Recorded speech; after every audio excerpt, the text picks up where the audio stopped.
আলহামদুলিল্লাহ সেদিন অনেক বড় একটা বিপদ থেকে বেঁচে বাসায় ব্যাক করলাম। মাঝ রাস্তায় হঠাৎ আমাদের গাড়ি নষ্ট হয়ে যায়, আর সেটা ছিল যেমন তেমন নষ্ট নয়, হঠাৎ করে গাড়ি এক সাইড দিয়ে বাঁকা হয়ে যাচ্ছিল। এটা আমাদের জন্য অনেক রিস্কি ছিল। এনিওয়ে চলো আমাদের ঘোরাঘুরির সুন্দর মুহূর্তগুলো তোমাদের মাঝে শেয়ার করি। এই দেখো আমরা ননদ ভাবে এখানে আমাদের বাচ্চাদেরকে নিয়ে ভিডিও করতে চাচ্ছিলাম, বাট আজকে তো কারিবের একদম মুড নেই, ও একদমই ভিডিও করতে চাচ্ছিল না। তারপর দেখো এখানে আমরা একটা অটো ঠিক করে সবাই মিলে চলে গিয়েছিলাম ভৈরব, আর যে জায়গায় আমরা অলরেডি এই নিয়ে দ্বিতীয়বার গিয়েছি। মূলত সেখানে গিয়েছিলাম সেই 30 টাকার কোল্ড কফিটা খেতে, যেটা ছিল আমাদের দ্বিতীয়বারের মতো যাওয়া। এই দেখো আমাদের কফি গুলো চলে এসেছে। 30 টাকার এত মজার কফি, যেটা ছিল আনবিলিভেবল। তো তারপর এখানে দেখো আমি কারিবের সাথে কথা বলছিলাম, কারিবকে জিজ্ঞেস করছিলাম আমি তোমার কি হই, তারপর আমার আপুদেরকে দেখিয়ে বলছিলাম ওরা তোমার কি হয়। এখানে খাওয়া দাওয়া শেষ হওয়ার পর আমরা চলে গিয়েছিলাম একটা রেস্টুরেন্টে, যেটার নাম ছিল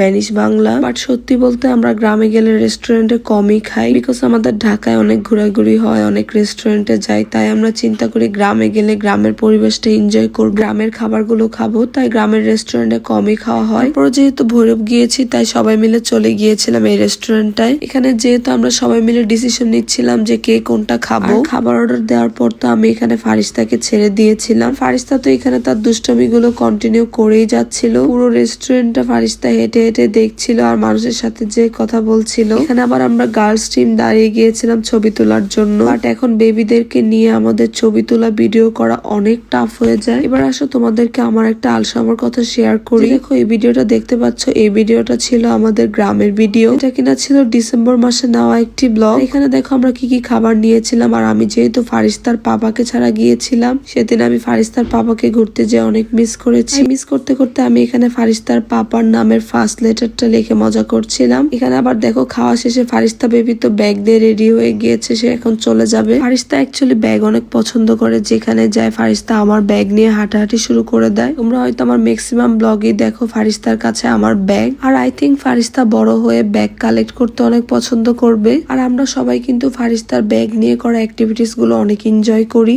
তারপর দেখো এখানে বাসায় যাওয়ার পথে আমাদের গাড়ি নষ্ট হয়ে যায়, যে ভিডিওটা তোমরা ফার্স্টে দেখে ফেলেছো। ওকে, সো এই ছিল আমার আজকের ব্লগ। ভালো লাগলে সবাই লাইক, কমেন্ট, শেয়ার করে ফারিস্তাস মাম্মির পাশে থাকবে। আল্লাহ হাফিজ।